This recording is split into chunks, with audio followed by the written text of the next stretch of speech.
तर कालच्या निकालानंतर सर्वत्र चर्चा सुरू झाली आहे ती मुंबईतल्या ठाकरे ब्रँडविषयी।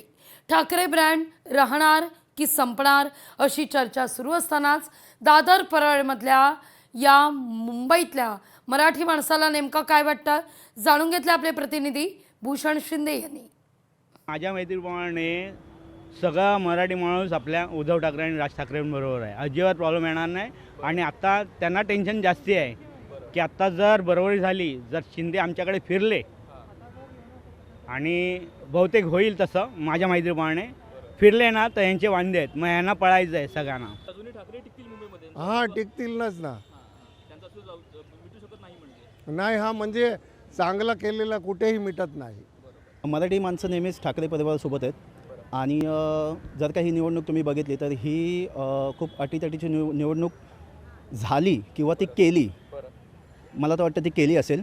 कारण जे मराठी बहुल भागामध्ये ह्यांना मतदान झालं, जे ठाकरेचे बालेकिल्ले होते ते मला असं वाटतं की ते दिलेत, मतदान हे झालेलं आहे।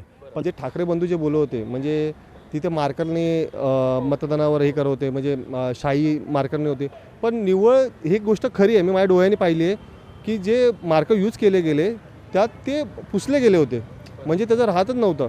अशा केलं म्हणजे अशा भरपूर काही ठिकाणी गोंधळ झाले, EVM मध्ये गोंधळ झाले काय काय ठिकाणी। लोकशाही मराठी ऐका, पहा, जागरूक रहा।